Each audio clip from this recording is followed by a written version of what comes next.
pour chacun de nous, Seigneur, dans ces temps de détresse, ô Dieu. Toi, tu es descendu, Seigneur, Amen. parce que dans ta préscience, dans ta connaissance, Seigneur, tu as su que le diable sera sur la terre pour tourmenter. Mais dans cette période de détresse, tu es aussi descendu pour protéger, prendre soin. Tu te montres bienveillant à l'endroit de ceux dont les noms ont été inscrits dans les livres de vie de l'agneau. Ô Père, que devons-nous faire, Seigneur? Rien, Seigneur. Ce qui est important, c'est que le nom soit dans le livre. Et nous te remercions, Seigneur, parce que nous avons entendu nos noms sous la forme des mystères et nous avons dit Amen. Nous avons poussé des cris, des joies, des Alléluia, Seigneur. Oh Dieu, parce que les sceaux ont été brisés et nous étions là, Seigneur. Nous sommes réjouis, oh Dieu, et nous sommes toujours là, Seigneur. Nous te remercions, Seigneur, parce que tu nous as aidés à trouver notre place dans ton royaume, Seigneur. Et tu as fait de chacun de nous un royaume et des sacrificateurs. Qu'il en soit ainsi. Ouvre nos cœurs, ouvre nos âmes. Oh Seigneur, toute lourdeur. Et fais que, Seigneur, oh Dieu, ton Fils inutile se mette de côté, Seigneur. Et que toi-même, oh Dieu, tu puisses avoir la prééminence. Et que tu parles, Seigneur. Parce que je ne me tiens pas ici pour être écouté, ni pour être vu. Je veux que toi, tu sois écouté. Je veux que toi tu sois vu. Amen. Parce que c'est toi, Seigneur, le personnage le plus important. Nous t'invoquons, Seigneur, parce que tu es bon, parce que tu guéris les malades, tu délivres les captifs. Tu es Jéhovah Jireh, tu pourvois nos besoins. Tu es Jéhovah Shammah, tu marches au milieu de nous. Tu es Jéhovah Rapha, tu es le grand médecin. Nous te remercions pour toutes les guérisons que tu as produites dans cet endroit, Seigneur. Et nous croyons, Seigneur, que tu continueras à le faire. Guéris encore nos âmes. Guéris nos corps, guéris nos vies et bénis les jours à venir au nom de Jésus. Amen. Amen. Acclamation pour le Seigneur. Nous allons aller directement dans l'Église. Nous allons lire la Bible. Amen.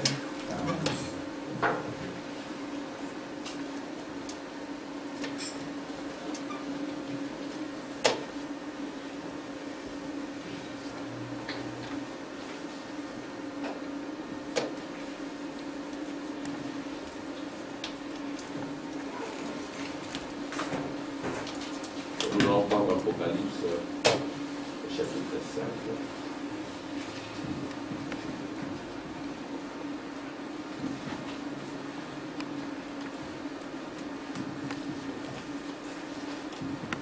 Je remercie aussi le Seigneur pour l'opération qu'a suivi mon épouse. Tout s'est bien passé. Et bon, on pensait peut-être qu'elle marcherait après, mais elle a commencé directement à marcher. Amen. Elle va sortir aujourd'hui. Bon, je sais qu'il y en a qui chercheront peut-être à venir lui rendre visite à la maison, mais je pensais peut-être postposer cela parce qu'on est vraiment très fatigué, comprenez-moi. Merci à tous ceux qui sont allés à l'hôpital, à ceux qui ont appelé. Amen. Et tout s'est très bien passé et voilà, que Dieu soit loué. Prions aussi pour tous ceux qui sont malades. Amen. Si vous avez le temps, appelez ou allez à l'hôpital. Amen. Parce que c'est cela aussi la manifestation de l'amour. Priez, allez à l'hôpital ou appelez. Amen. Amen. Gloire à Dieu.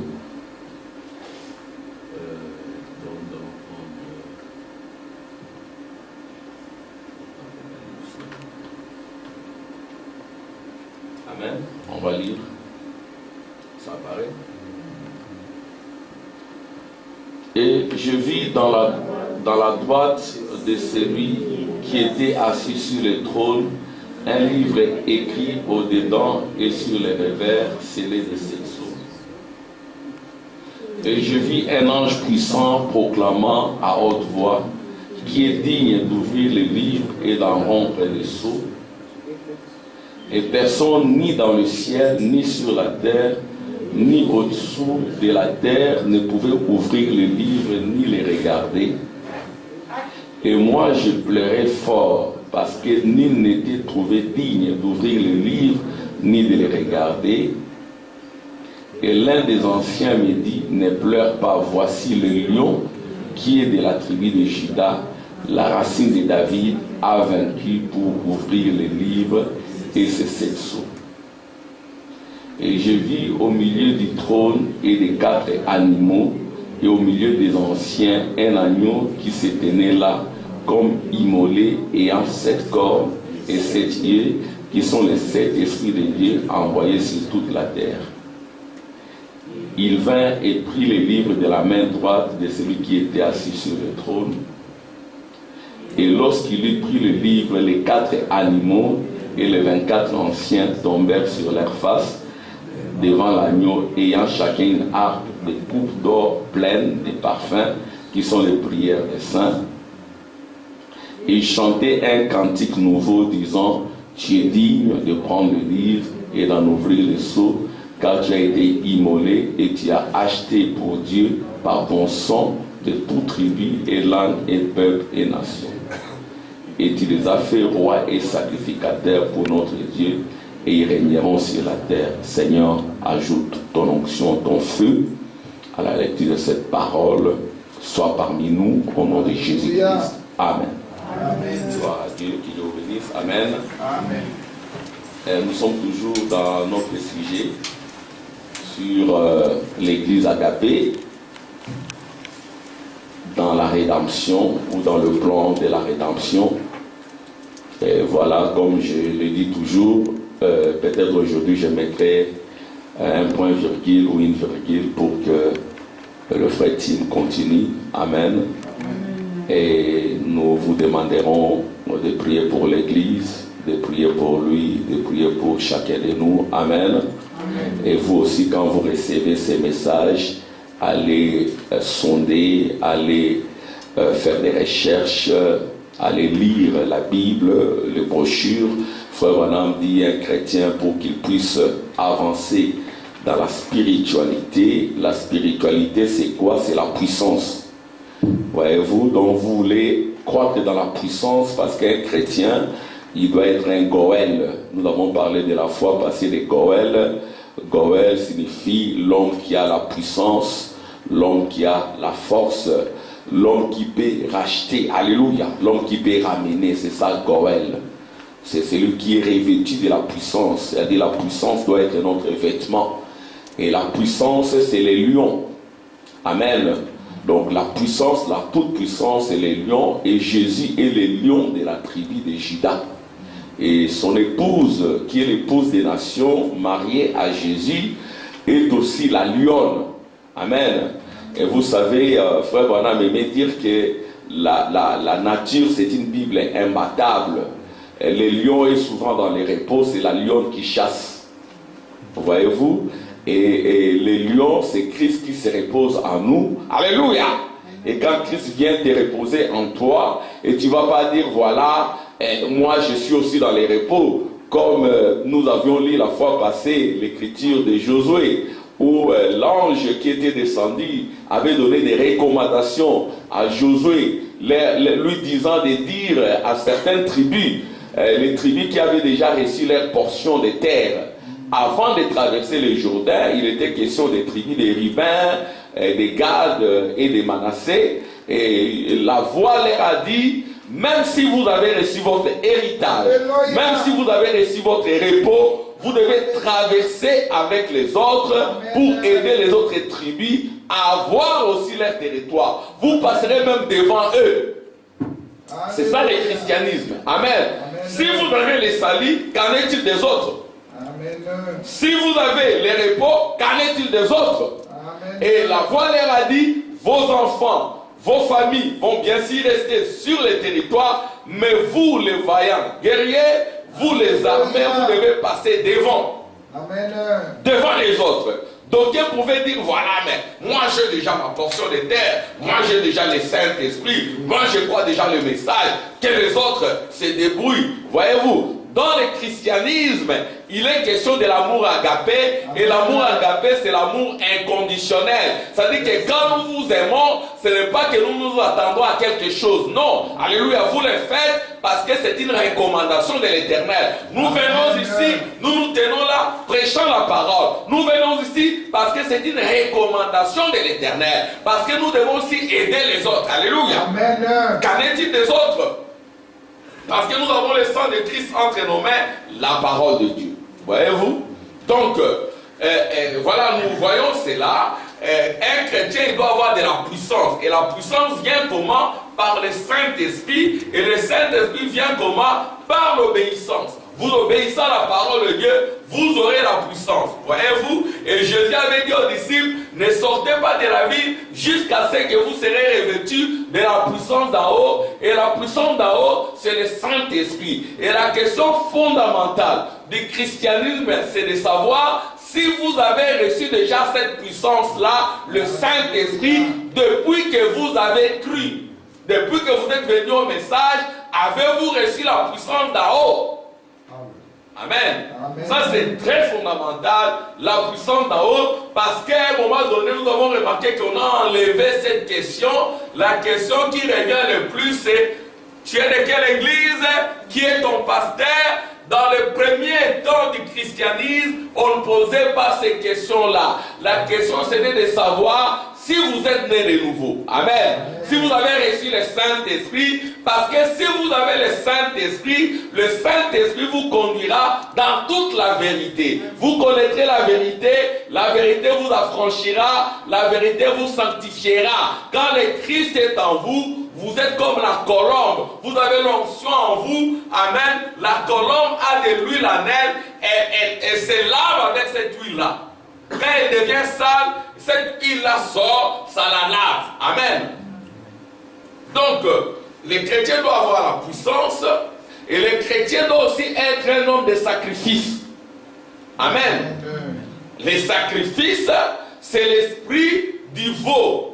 Voyez-vous, c'est l'esprit du taureau, du veau. Il est là pour se sacrifier. Parce que Christ s'est sacrifié, qu'en est-il de toi et de moi? Pour qu'Abraham puisse recevoir une partie de Dieu, Dieu l'a testé. Il devait céder ce qu'il aimait le plus. Qu'est-ce qu'il aimait le plus? Il n'avait qu'un seul fils en ce temps-là, le fils unique, le fils de la promesse. Amen. Et Dieu lui a dit, voilà, je t'avais promis, tu étais stérile, tu as eu cet enfant, le fils unique, le fils de la promesse. Maintenant, je veux que tu sacrifies cet enfant.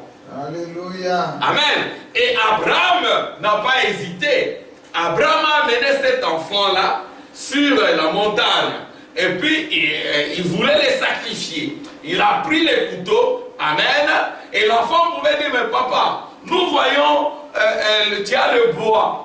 Mais on ne voit pas l'agneau, les sacrifices. Voyez-vous, Dieu pourvoira un agneau. Et le sacrifice, c'est la parole de Dieu incarnée. Amen. Amen. C'est ça les sacrifices.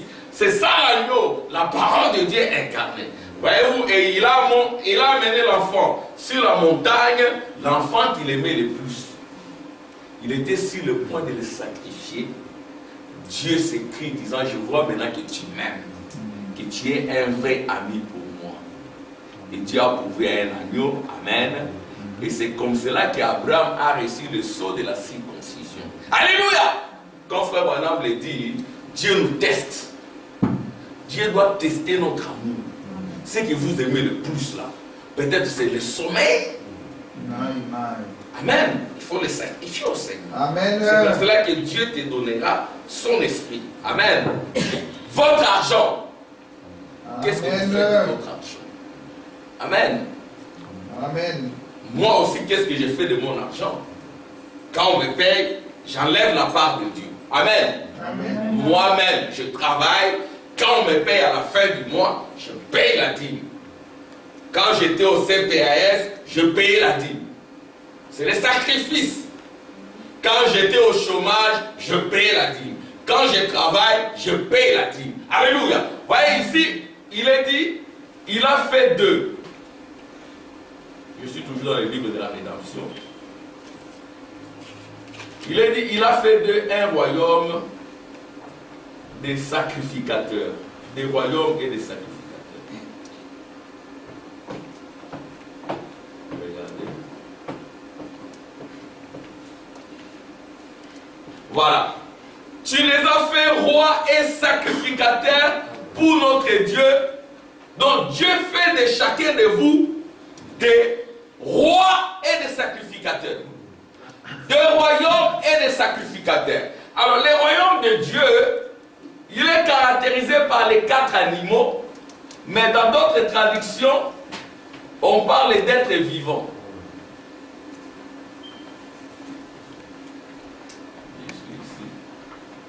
Et lorsqu'il prit les livres, les 4 animaux, ce sont les 4 êtres vivants. Dans les 4 êtres vivants, il y a les lions, c'est la puissance. Il y a l'agneau, c'est le sacrifice. Amen. Amen. Il y a l'aigle, c'est la rapidité, la révélation. Et puis il y a l'homme, c'est la sagesse. Alors, c'est au milieu de ces 4 êtres vivants. Amen. Alléluia. C'est au milieu du lion, la puissance. C'est au milieu de l'agneau, le sacrifice. C'est au milieu du veau, le sacrifice.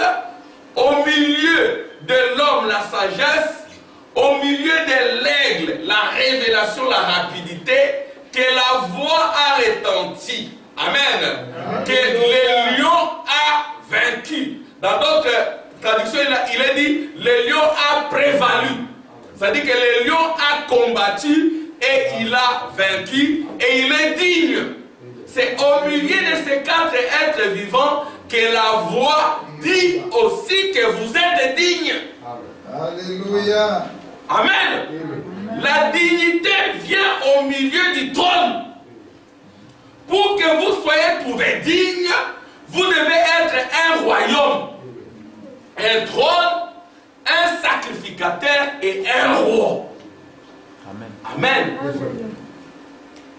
La puissance, c'est par l'obéissance. Si vous voulez être puissant, obéissez à Dieu, obéissez à Dieu. Amen. Amen. La sagesse vient par la crainte de Dieu. Et l'esprit des sacrifices tel que vous venez ici. Donc, c'est-à-dire être prêt à sacrifier ce que vous aimez le plus. Amen.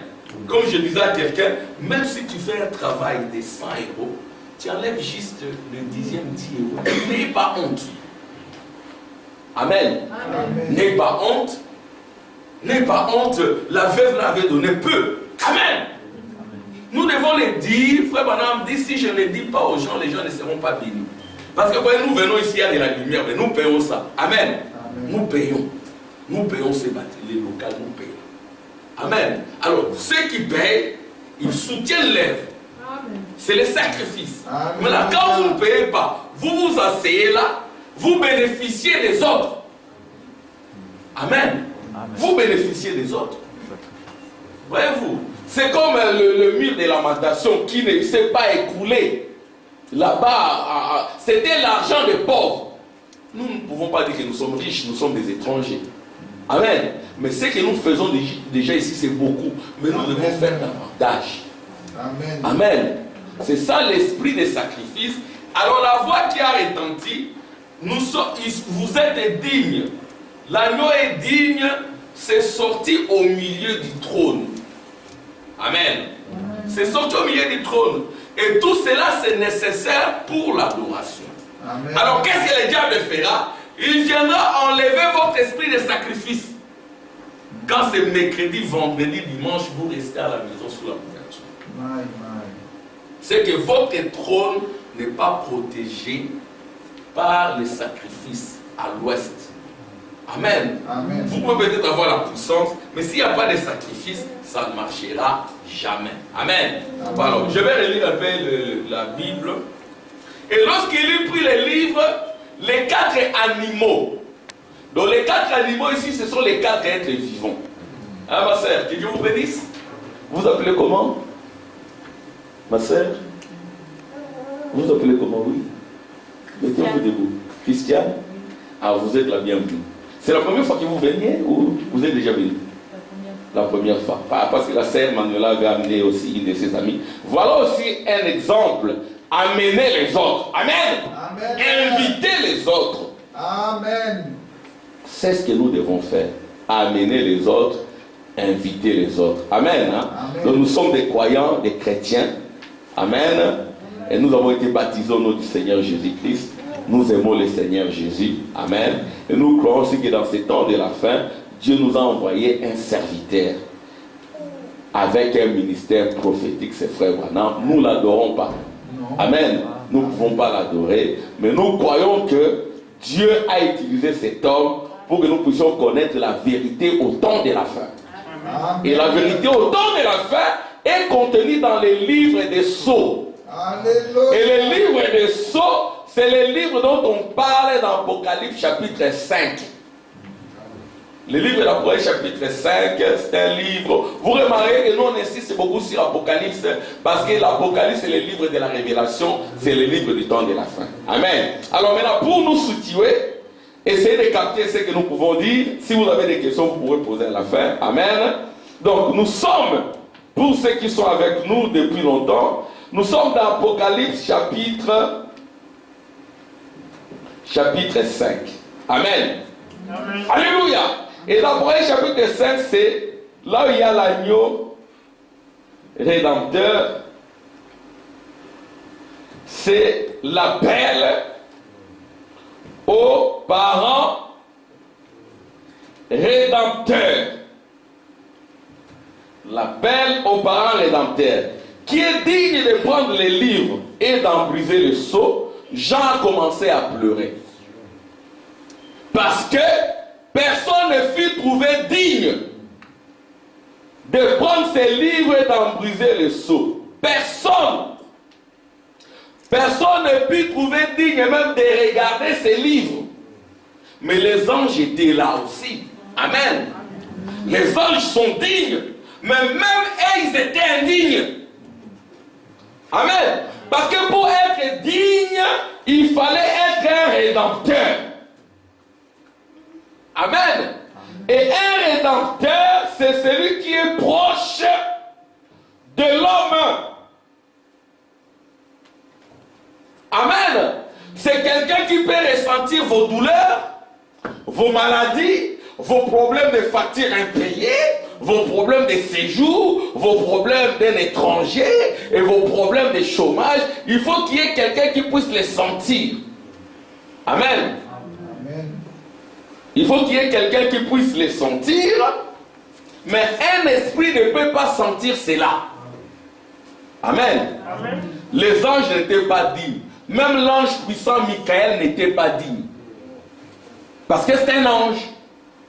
Alors je vais peut-être vous achoper. Dieu est esprit. Et Dieu en tant qu'esprit n'était pas aussi digne. Parce que pour que Dieu soit digne, il doit devenir un homme. Parce que s'il reste esprit, il ne peut pas nous racheter.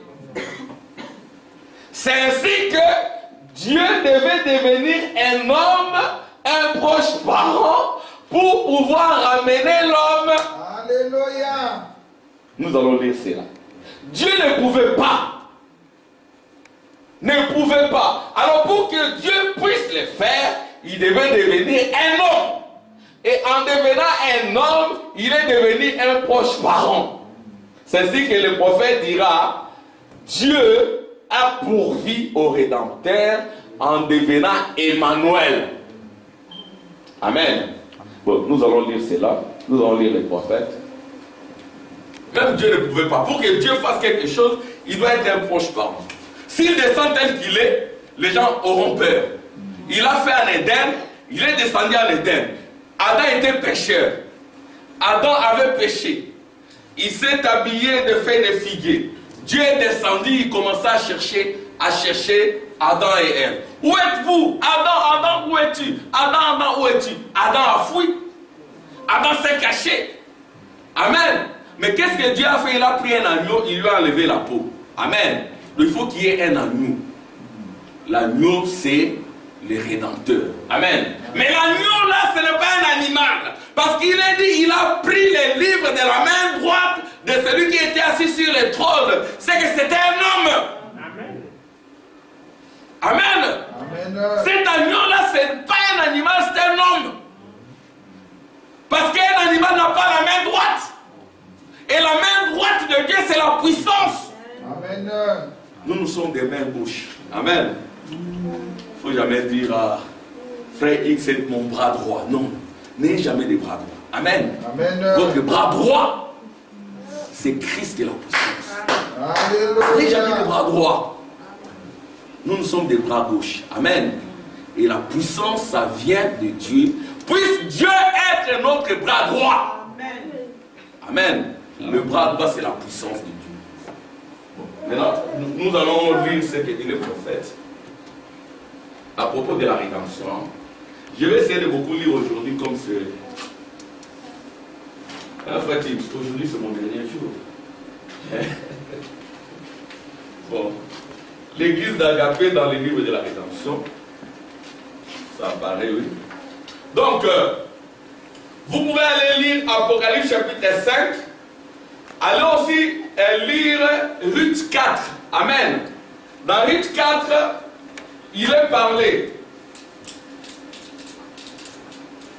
Donc, allez lire Apocalypse chapitre 5.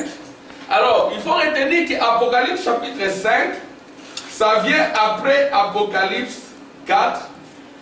Apocalypse 4, ici, on décrit l'enlèvement.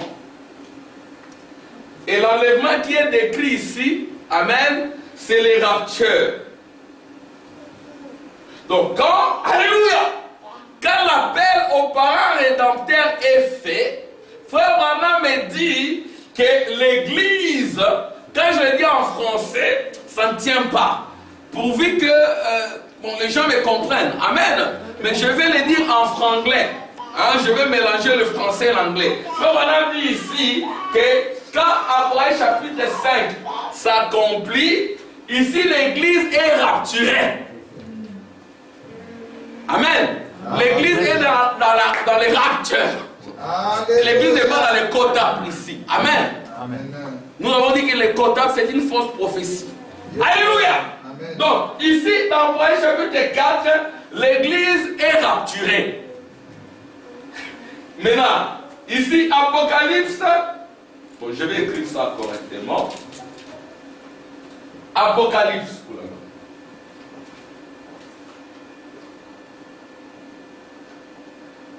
Je vais enlever cette image.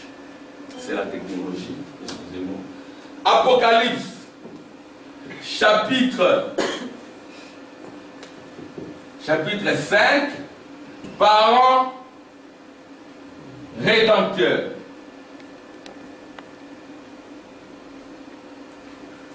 Apocalypse, chapitre 4, rapture. Amen. Donc l'église est enlevée dans Apocalypse chapitre 4. Là, il n'y a pas de discussion. Apocalypse, chapitre 3, les 7 âges de l'église. Les 7 âges de l'église, c'est les chandeliers. Voilà. Donc, ça c'est notre plan de la rédemption. Apocalypse chapitre 3, c'est chandelier. Apocalypse chapitre 4, rapture. Apocalypse chapitre 5, appel aux parents rédempteurs. Là, l'église est déjà partie. Quand je dis l'église, il est question de vos âmes. Alors, allez relire Apocalypse chapitre 5. Et puis, Apocalypse chapitre 6, c'est l'ouverture des sceaux. Bon, maintenant, nous sommes dans Apocalypse chapitre 5. Et nous devons nous situer. Nous devons comprendre que il ne suffit pas simplement de dire qui est dit de prendre le livre et d'embriser le sceau. Il faut comprendre que ici, l'enlèvement a déjà eu lieu, ou les raptures a déjà eu lieu. Amen. Et il y en a qui attendent les quotas et ils n'ont qu'à attendre. Et ceux qui attendent les quotas doivent comprendre que si vous attendez les quotas, c'est que ce livre ici n'est pas encore brisé. C'est vrai. Amen. Vous devez attendre. Mais celui qui dit que les sceaux sont brisés, il doit évoluer, comprendre que l'église est déjà rapturée. Amen. Amen. Amen.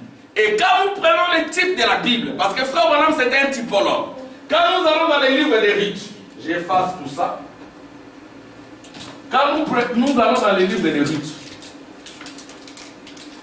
rite au chapitre 4. Hein, c'est Manuel.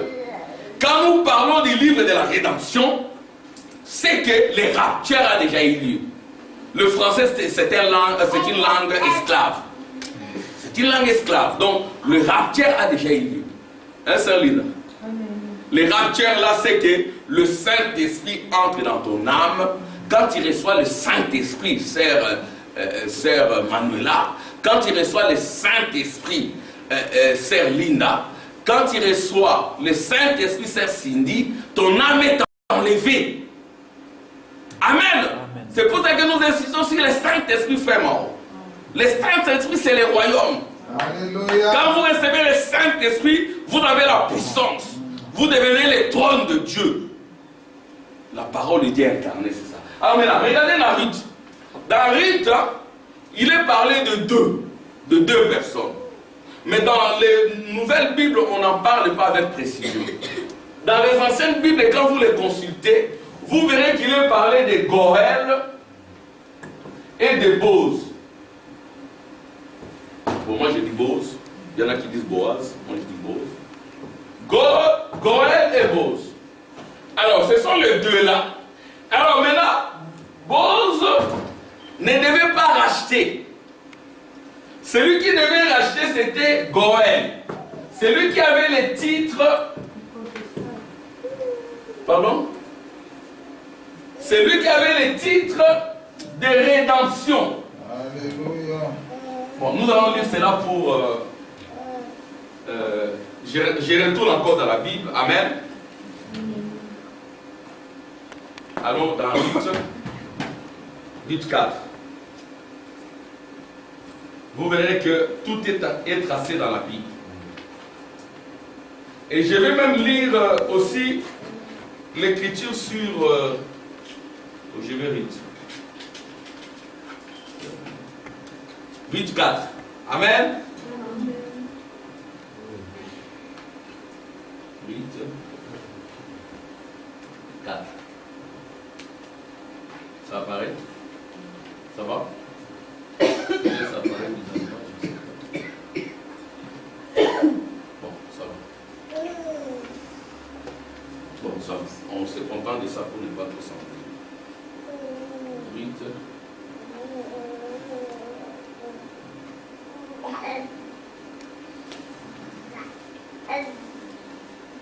On va prendre le Rite 4, vous verrez que dans Rite 4, il est parlé d'une personne dont le nom n'est même pas cité. Normalement, dans les anciennes Bibles, on parle de Goël. Et c'est Goël-là, c'est lui qui devait racheter Naomi et Ruth. Mais il a dit, moi, je ne peux pas racheter. Alors, celui qui devrait racheter, c'est qui? C'est Boz.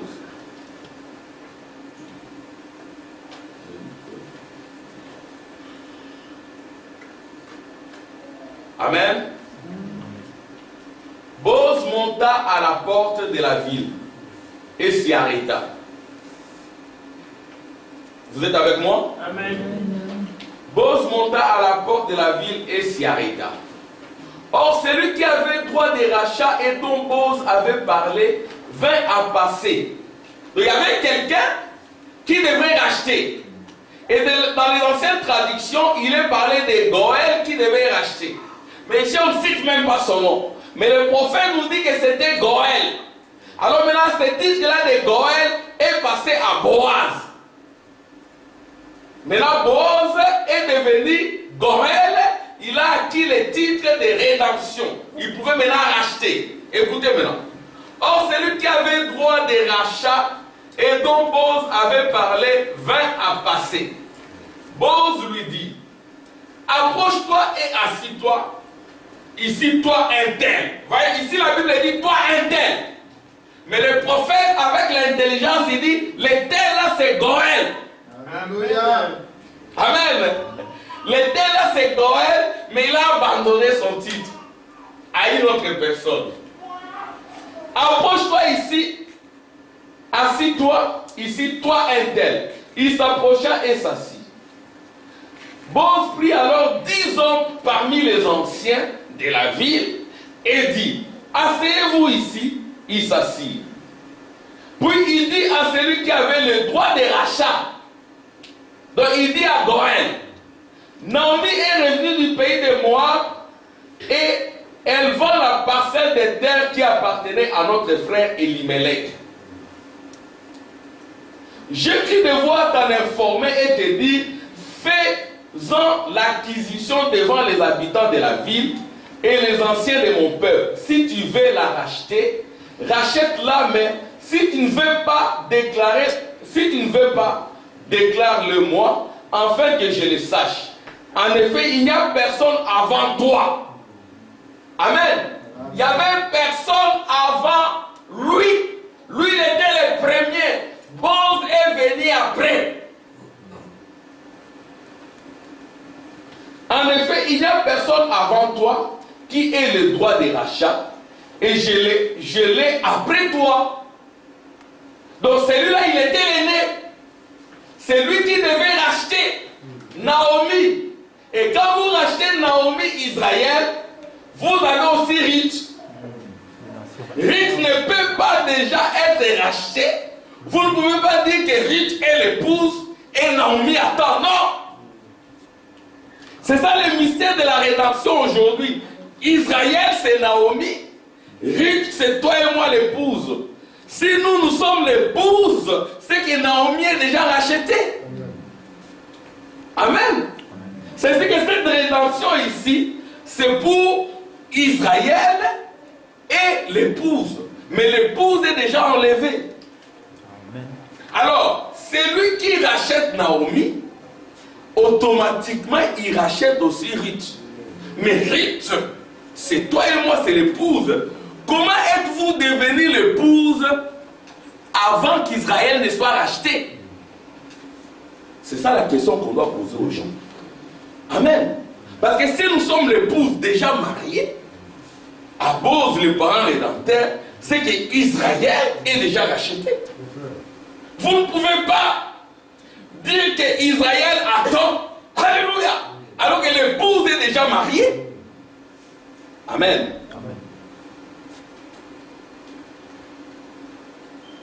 Si tu veux la racheter, rachète-la.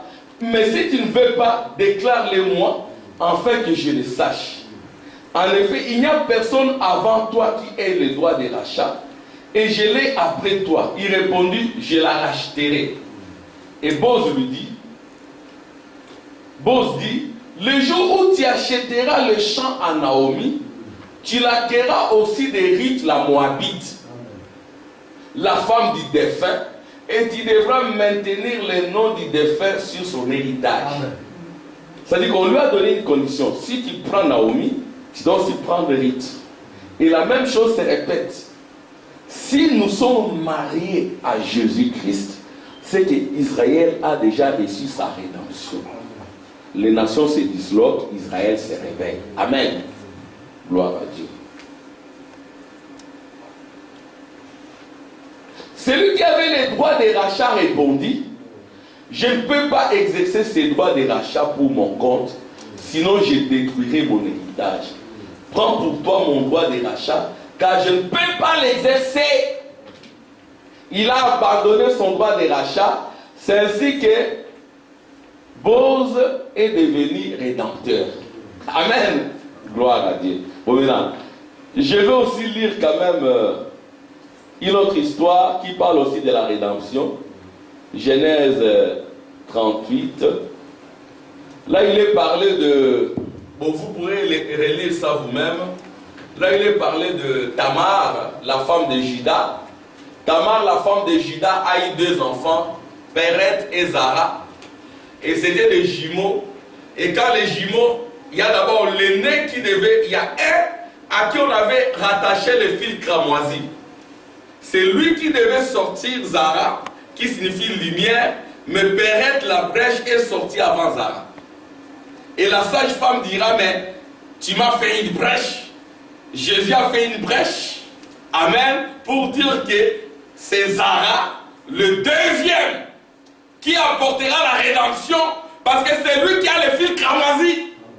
C'est ainsi que même dans le mystère de Moïse, Moïse montre ta main, il montre sa main, amen, il met sur le ventre, c'est la lèpre, le péché, il remet, il la retourne encore, c'est pur, amen. Il y a la première venue où Jésus paye le prix, mais il ne prend pas possession de la propriété. Il y a la seconde venue où Jésus vient incarné pour accomplir le rachat total et complet en ramenant l'homme à Éden. Amen. Il y a toujours ces mystères-là de 2-2.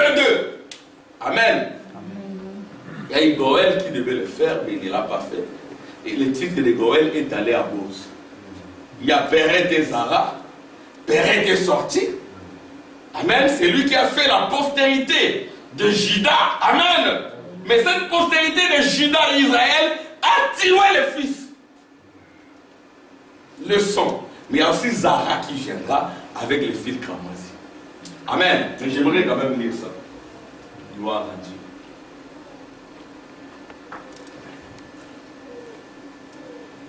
Je lis dans Genèse 38. Genèse 38 vers la fin.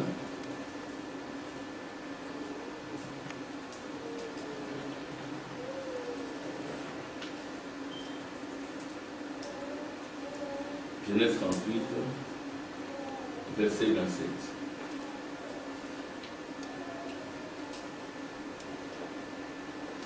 Oui, je suis là.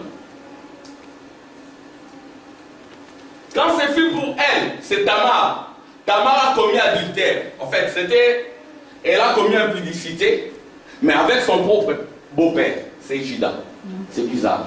Amen. Et puis, normalement, elle devait être tuée. Mais comme c'est le père, le beau-père qui en était l'auteur, et Zara et Tamar a prouvé qu'elle avait les bâtons du commandement de Juda, elle avait les ustensiles de Juda, et Juda ne pouvait pas la tuer. Amen. Parce qu'elle avait les bâtons. Amen. À cause du bâton. Oh là là. C'est une belle histoire de la rédemption. J'aimerais quand même lire au début.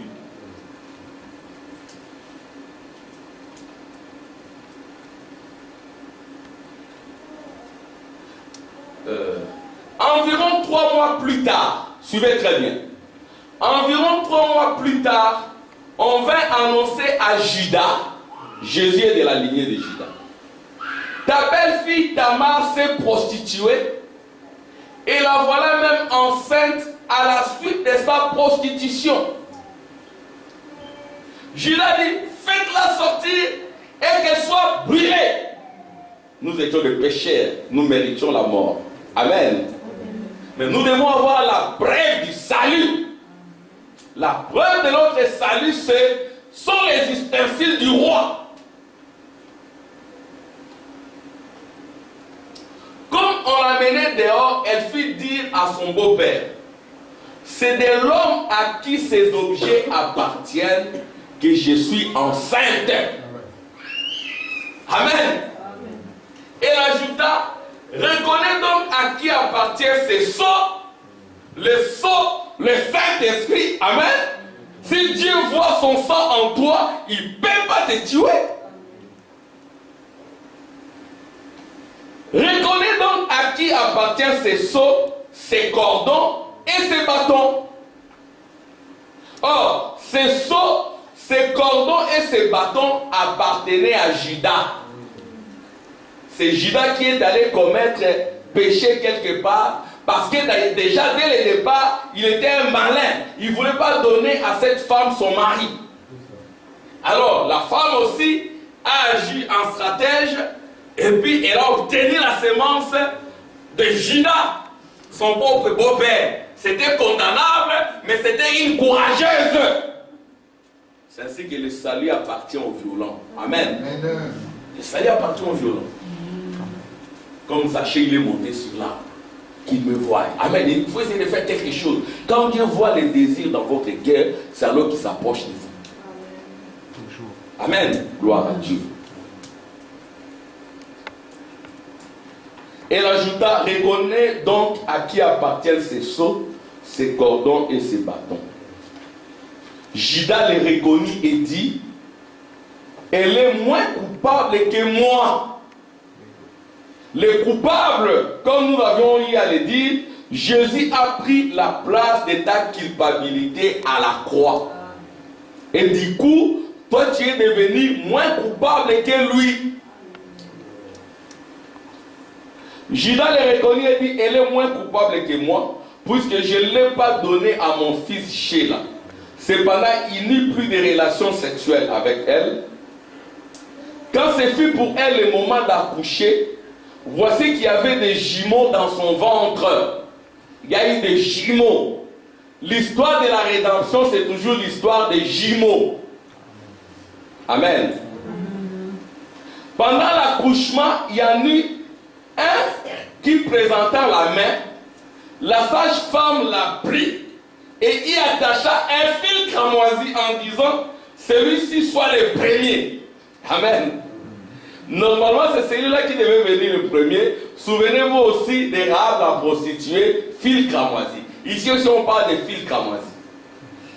La sage-femme l'a pris et y attacha un fil cramoisi en disant, celui-ci sort le premier. Cependant, il retira la main et c'est son frère qui sortit.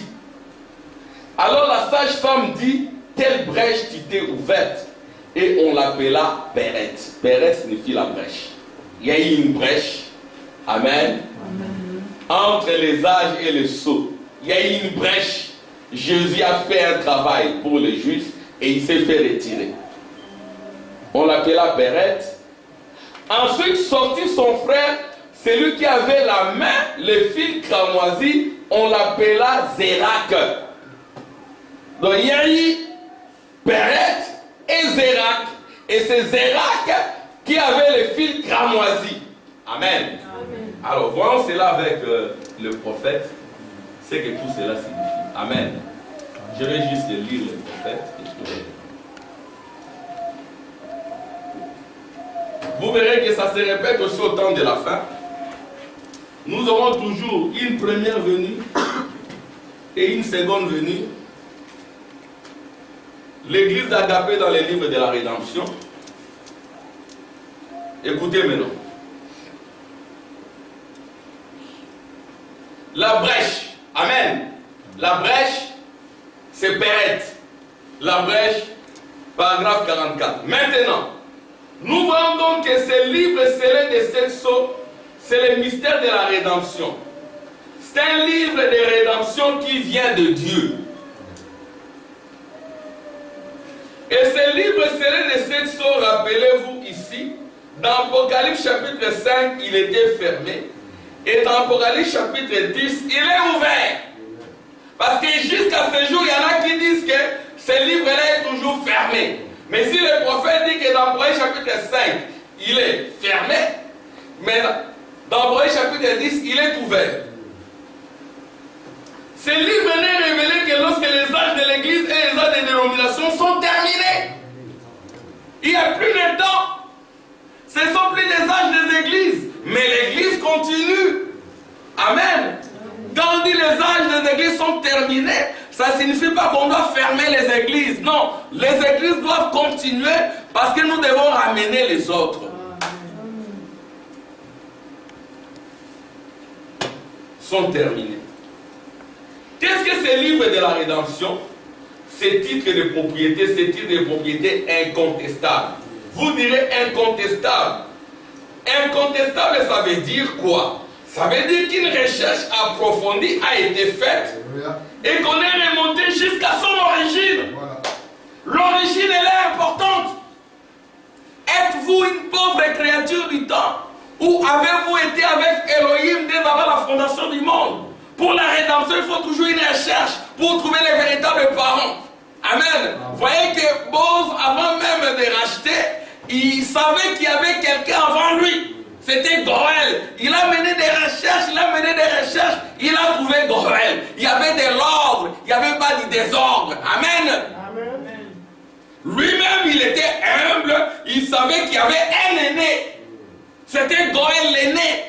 Et Goël, c'est lui qui devait racheter. Mais Goël a refusé. Goël était le premier. Il est venu le premier, il devait faire le travail, mais il ne l'a pas fait. Il a dit non, je ne le fais pas. Alors le titre de Goël est passé à Boz. C'est Boz maintenant qui avait le fil cramoisi. Amen. Pour ramener. C'est ainsi que la première venue, nous allons comprendre. La croix, nous allons comprendre. Le prix a été payé. Le prix a été payé. Mais la rédemption complète n'a pas eu lieu à la croix. Parce que l'homme n'était pas encore retourné au commencement. Et nous remarquons que malgré le sang, l'église est allée de mal en pis. Amen. Zara, Péret, Goël, Boz, et le titre de Goël est revenu à Boaz, le parent rédempteur. Amen. Gloire à Dieu. Il faut une recherche approfondie. Qu'on ait remonté jusqu'à son origine. Comme cette petite goutte d'encre de ce matin, quand elle est tombée dans les décolorants. Les décolorants, c'est le son. Amen. Les décolorants, c'est le fil cramoisi. Les décolorants, c'est le fil cramoisi. C'est ce qu'il a été dit à Rahab. Présente le fil cramoisi, ta maison ne sera pas détruite. Et les décolorants ne vont pas changer. C'est toujours le son. Amen. Mais le son doit être chez quelqu'un. C'est que Frère Branham dira, j'ai le sang de Jésus dans ma main. Amen. Vous aussi ayez le sang de Jésus dans votre main pour amener les autres. Amen. Soyez des Zérat. Péret a fait son travail, mais Zérat a le fil cramoisi. Le fil cramoisi, c'est l'épouse. Amen. Gloire à Dieu. Mais qu'est-ce que vous faites avec le fil cramoisi? Ça veut dire qu'une recherche approfondie. Comme cette petite goutte d'encre de ce matin, quand elle est tombée dans les décolorants, elle est retournée jusqu'à son origine. Nous devons tomber dans les décolorants pour retourner dans l'origine. Et quand le péché a été confessé et qu'il est tombé dans le sang de Jésus-Christ, oh là là, ça produit un titre incontestable. Amen. Ce titre incontestable là, c'est la vie, votre vie devient incontestable. Vous retournez tout droit au Créateur. Vous devenez un fils de Dieu. Le titre de propriété incontestable est entre les mains du Tout-Puissant. Oh là là. Sa rédemption signifie la possession légale complète de tout ce qui a été perdu par Adam et Ève. Qu'est-ce que Adam a perdu? C'était l'autorité. Qu'est-ce que Adam a perdu? C'était la puissance. Adam était un Dieu sur la terre. Adam n'était pas le Dieu de l'univers. Dès que nous sommes ici, Maman Angèle, il y a un Dieu de l'univers. Le Dieu de l'univers, c'est ce Dieu-là qui a conduit Jésus. Amen. C'est ce que Jésus disait, je ne fais rien de moi-même. Je ne fais que ce que je vois faire au Père. Le Dieu de l'univers, c'est ce Dieu-là qui a conduit Frère Branham. Le Dieu de l'univers, même si vous devenez Dieu, il y a toujours un Dieu de l'univers. Et son nom est Jésus-Christ. Amen. Amen. Il y a un Dieu au-dessus de nous. Il y avait un Dieu au-dessus de Jésus. Quand on dit au-dessus, c'est-à-dire que Jésus devait obéir à ce Dieu-là. Et ce Dieu-là est venu en lui. Oh Dieu, ton Dieu est à moi. Dieu vient oindre Dieu.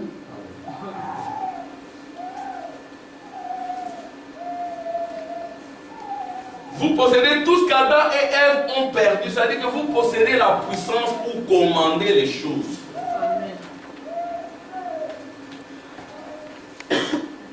Mais la loi de Dieu admettait un substitut. Maintenant, qu'est-ce qui se serait passé si Dieu n'avait pas offert d'accepter un substitut? Mais l'amour l'a contraint à le faire. En effet, l'homme n'avait pas de moyens de revenir. Il n'y avait aucun moyen pour lui de revenir. Il était fini. Mais la grâce de Dieu a satisfait à l'exigence et a donné ses parents rédempteurs à la personne de Jésus-Christ. Amen. Amen. Amen. Le parent rédempteur à la personne de Jésus-Christ. La loi l'exigeait, la grâce a satisfait à ses exigences. Oh, grâce étonnante, quel doux son. La loi de Dieu exigeait un substitut, un innocent. Il fallait un parent rédempteur, c'est Jésus-Christ. Remarquez, la loi exigeait que ce soit un parent rédempteur qui rachète un bien perdu. La grâce a satisfait cette exigence à la personne de Jésus-Christ. Un parent devait naître de la race humaine. Amen. Il fallait qu'un parent naisse de la race humaine. Et Dieu exigeait un parent rédempteur, il fallait qu'il soit un être humain. Amen.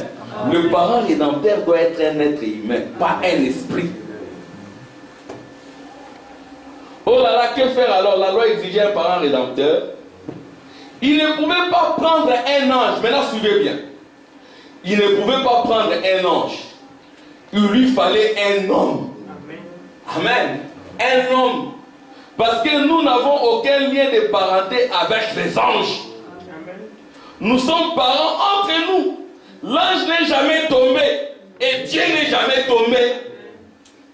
C'est un être d'une espèce différente. Il a un corps différent. Il n'a jamais péché ni rien. Et Dieu n'a jamais péché. Il est différent. Mais la loi exigeait un parent rédempteur. Maintenant, remarquez, un parent rédempteur était exigé. Et ce rédempteur, le parent rédempteur devait naître de la race humaine. Voici que ça nous met dans une position délicate. Mais je vais vous faire entendre le son de la trompette. La naissance virginale a fourni le produit. Amen. Amen. La naissance virginale a fourni notre parent rédempteur.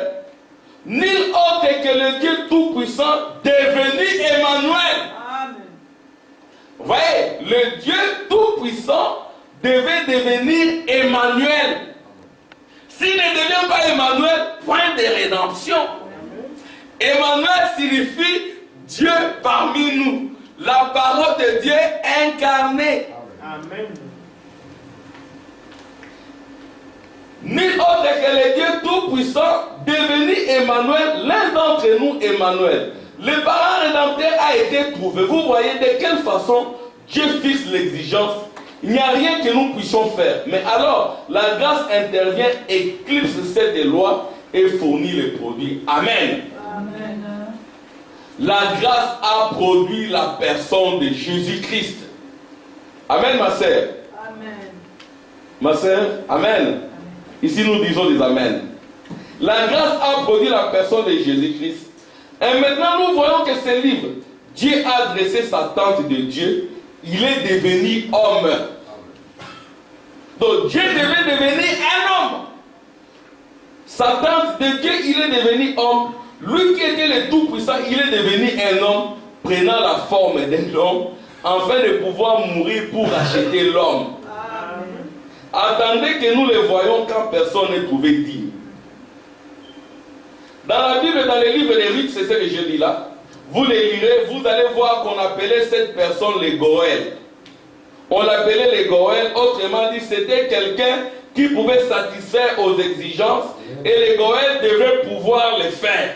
Ils devaient être disposés à le faire. Mais les Goël de Ruth n'étaient pas disposés à le faire. C'est ainsi que Boaz est devenu les Goël, le parent rédempteur. Il devait être un parent, un proche parent pour pouvoir le faire. Et Dieu, le Créateur qui est esprit, suivez maintenant ici, et Dieu, le Créateur qui est esprit, est devenu notre parent quand il s'est fait homme pour pouvoir prendre notre péché sur lui. Amen. C'est-à-dire que s'il ne s'était pas fait homme, il ne serait pas devenu rédempteur. Payer le prix et nous racheter et nous ramener à Dieu, voilà les rédempteurs. Maintenant, Christ nous a rachetés. Suivez maintenant ici. Paragraphe 140. Maintenant, Christ nous a rachetés. Maintenant, nous sommes rachetés seulement, il n'a pas encore réclamé son bien. Donc la rédemption comprend deux parties. Il y a une partie où on paye le prix. Il y a une autre partie où on réclame le bien qu'on a acheté. Amen. Bon, vous n'êtes peut-être pas d'accord. Ça, c'est le prophète qui l'a dit. Êtes-vous d'accord? Amen. Maintenant, nous sommes rachetés. Seulement, il n'a pas encore réclamé son bien. Bon, vous n'êtes peut-être pas d'accord. mais attendez un instant, voyez-vous. On va les voir. Amen. Il ne l'a pas réclamé. Jésus a payé le prix, mais il ne nous a pas réclamé. Pour nous réclamer, il doit venir comme les lions de la tribu de Juda. C'est ainsi que la voix retentit. Qui est dit de prendre le livre et d'en briser le sceau? Amen. Mais c'était la réponse, c'était que c'était les lions de la tribu de Juda. Les lions de la tribu de Juda a prévalu. Les lions de la tribu de Juda a combattu et il a vaincu. Mais quand on a regardé, on a vu un agneau. Bon, vous n'êtes peut-être pas d'accord, mais attendez un instant, voyez-vous. On va le voir. Il ne l'a pas réclamé, voyez. S'il a pris le livre de la rédemption, tout ce qu'Adam avait et tout ce qu'il a perdu, Christ en fait le rachat. Il nous a déjà racheté seulement, il n'a pas encore pris possession. Il ne le peut pas avant le temps marqué. Et c'est alors que la résurrection viendra, c'est alors que la terre sera renouvelée, et c'est alors qu'il prendra possession, sa possession qui s'est acquise quand il nous a rachetés. Mais il le fera au temps marqué. Prévaloir, ça veut dire lutter contre et vaincre. C'est ce que nous disons souvent. Au jardin de Gethsémane, quand les gouttes de sang tombaient de son visage, il était en train de vaincre. Gethsémane signifie pressoir. Et dans ce temps de la fin, on a eu aussi grindmill, moulin. Amen. Et les grindmill du temps de la fin, c'est pour moudre les grains, afin de devenir la farine, la parole. Amen. Au jardin de Gethsémane, quand les gouttes de sang tombaient de son visage, il était en train de vaincre. Bon, écoutez maintenant ici. Les âmes qui sont en prison maintenant, paragraphe 139. Mais voyez-vous, dans ces livres se trouvaient ceux qui étaient rachetés. C'était les livres de la rédemption. Et tous ceux qui l'avaient racheté étaient inscrits dans ces livres. Amen. Tous ceux pour qui il est mort étaient inscrits dans ces livres. Nous vivons les temps de détresse, mais ceux dont les noms sont inscrits dans les livres seront protégés par l'agneau. L'essentiel, c'est que votre nom soit dans le livre. On n'a fourni aucun effort pour que nos noms soient dans le livre. Si votre nom est dans le livre, c'est déjà la protection. C'est cela l'essentiel. C'est ce qui est exigé au temps de la fin. Ce sera les temps de détresse, mais ceux qui sont dans le livre seront des vainqueurs. Amen. Amen. Et tous ceux qu'il avait rachetés étaient inscrits dans ces livres. Tous ceux pour qui il est mort étaient inscrits dans ces livres. Écoutez maintenant. Et il ne pouvait pas quitter son siège de médiation jusqu'à ce qu'il ait accompli tous les rachats. Amen. Écoutez maintenant. Il ne pouvait pas les racheter à la croix, car ils étaient déjà prédestinés dans le livre de vie de l'agneau. Et il devait rester là à faire l'intercession jusqu'à ce que la dernière personne soit scellée. Amen. C'est-à-dire à la croix, il ne pouvait pas les racheter. Il a payé le prix jusqu'à ce que les derniers soient scellés. Et les derniers élisent au temps de la fin. Et quand les derniers est scellé, alors il quitte le trône d'intercession. Il vient pour réclamer ses élus.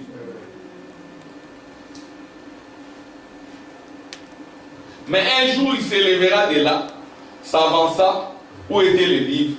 Il était toujours chez le propriétaire original, le Dieu Tout-Puissant.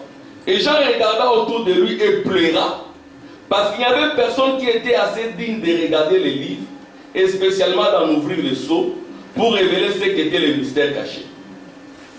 Le mystère était dans les 7 sceaux. Quand ces 7 sceaux furent ouverts, la Bible entière s'ouvrit. Amen. Amen. Donc nous comprenons la Bible parce que le livre des sceaux est révélé. Et dans ces 7 sceaux était contenu le mystère entier de cela. Et c'était le livre de la rédemption, le Nouveau Testament. Pas l'Ancien. Amen. Ça c'est décrit dans ces livres scellés de 7 sceaux dont nous sommes en train de parler maintenant. Très bien. Les livres de la rédemption, tout ça c'est décrit ici Tout ce que Christ fera à la fin nous sera révélé cette semaine dans les 7 sceaux, si Dieu nous le permet. Et révélé à mesure que les sceaux seront brisés et nous serons appelés, alors nous pourrons voir ce que ces grands plans de la rédemption, quand et comment il sera exécuté.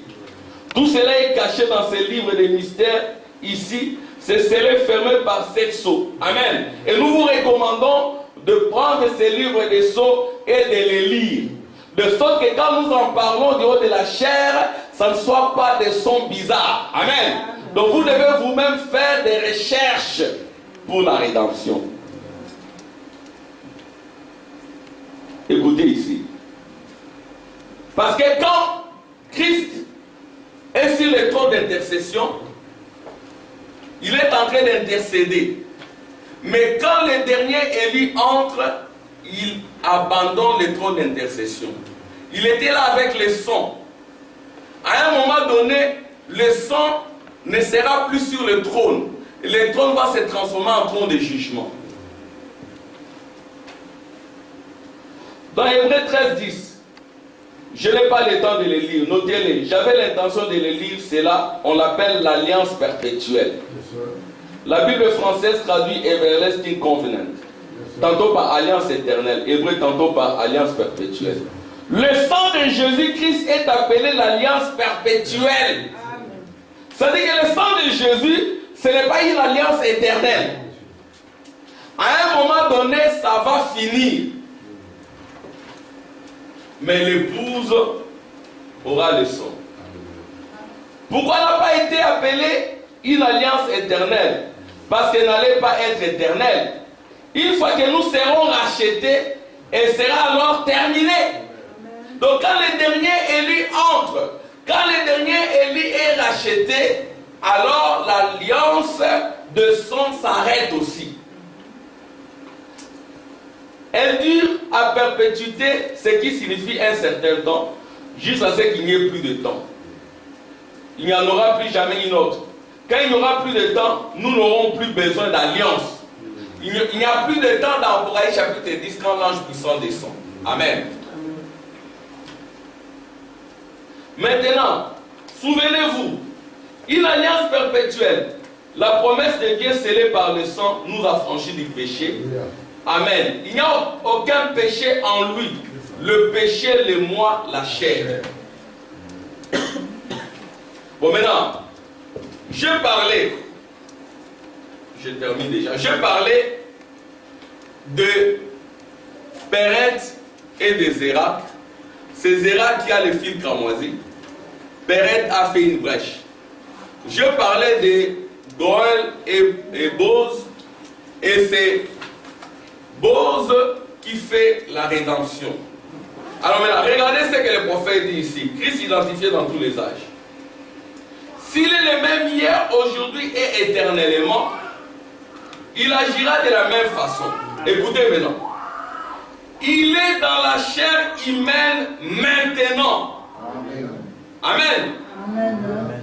Il est dans la chair humaine maintenant, agissant, rachetant son peuple. Amen. Maintenant, priez donc. Maintenant, priez donc. Croyez de tout votre cœur. Ne doutez pas. Ne doutez de rien. Croyez toutes choses. Croyez seulement. Croyez de tout votre être. Frère Branham ici dit, il est dans la chair humaine maintenant, en train de racheter. Il était dans la chair humaine à l'est. Il a payé le prix. Maintenant, au temps de la fin, il a pris un corps de chair en train de ramener. Et ça ne va pas s'arrêter là. Il doit aussi prendre vos corps de chair pour continuer la rédemption. Amen. Donc vous êtes concernés. Ici, le Dieu du ciel, le Dieu de l'univers, pour pouvoir ramener, il se cherche toujours un homme. Amen. Il a ramené aux États-Unis. Comment il a ramené aux États-Unis? Quand un enfant est né, il est descendu pour protéger ses corps. Il dira ses corps, ne pêche pas, ne suis pas ses corps d'une façon ou d'une autre. J'ai un grand travail à faire avec ses corps. Il a dit à frère Branham, Amen, Mais ça ne doit pas se limiter là, ça doit venir à chacun de nous. Que faisons-nous pour la rédemption? Amen. Donc nous sommes aussi concernés. Et rédempter, c'est ramener. Amen. Vous êtes tous concernés. Devenez des trônes. Devenez des goëls. Amen. Des hommes puissants. Des hommes de sacrifice. Des hommes de révélation. Amen. Pour pouvoir amener les autres. Amen. Que Dieu vous bénisse.